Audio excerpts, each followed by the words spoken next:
Kalau kita bicara soal psikologis bawahan terhadap atasan, Pak, itu seperti apa? Karena kalau kita bicara soal apa yang disampaikan saksi di persidangan, saksi sampai menyatakan bahwa tidak pernah ada satupun orang yang melawan perintah dari seorang Verdi Sambo. Ada juga bahkan saksi yang menyatakan, saya takut sama Verdi Sambo. Itu kenapa kemudian harus diikuti saat itu? Ya mungkin kurang beberapa begini. Kalau zaman-zaman ABRI dulu kita kan ada Santi Aji, Santi Karma, itu arahan pimpinan, arahan-arahan pada satu upacara itu harus sampaikan bahwa tidak perlu takut pada seseorang. Takut itu sama ya satu sama Allah Subhanahu wa taala, sama Tuhan. Yang kedua sama hukum, sama undang-undang yang ada. Itu aja. Takut sama manusia buat apa gitu. Takut sama setan mungkin masih ada ya. Takut sama manusia apa yang harus takuti? Apa yang takuti manusia itu gitu aja. Oke, tapi kalau misalnya mereka sampai menyatakan bahwa ini adalah perintah atasan yang memang harus diikuti dan ini kemudian dikuatkan dari apa yang menjadi pembelaan mereka di persidangan, sejauh mana sih Pak batasan ini adalah instruksi atasan yang resmi atau tidak resmi?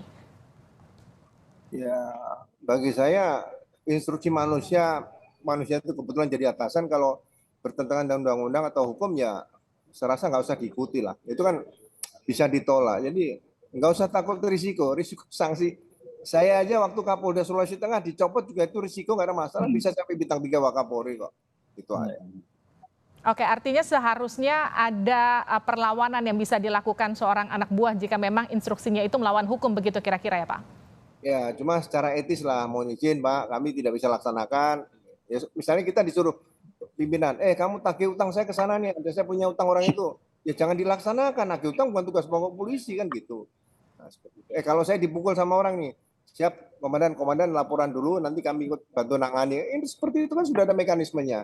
Jadi jangan keluar dari norma aturan yang sudah diatur dalam peraturan-peraturan kepolisian atau peraturan Kapolri dan sebagainya. Itu kan kalau untuk atasan dan bawahan secara struktural, tapi kalau fungsi mereka sebagai pengawal dan ajudan yang melekat begitu Pak, bagaimana Pak teknisnya untuk kemudian bisa melawan instruksi dari atasannya? Ya sampaikannya tidak sependapat, saya bilang gini, risiko paling dimutasi. Dimutasi kemana sih? Ya kalau Indonesia kan dimutasi nggak mungkin keluar Indonesia, ya kan? Kecuali jadi atasan kepolisian. Jadi ya selalu ditanamkan dalam pendidikan pembentukan polisi bahwa perintah atasan itu tidak harus dilaksanakan. Sama dengan Satya Prabu di Catur Prasetya itu ya. Satya Prabu itu setia kepada negara dan pimpinan negara. Pimpinan negara siapa ya? Presiden, pimpinan negara loh ya. Beda dengan pimpinan pemerintah misalnya gitu, harus disampaikan pimpinan negara itu ya harus diikuti gitu sebagai pimpinan negara, sekali lagi ya saya katakan.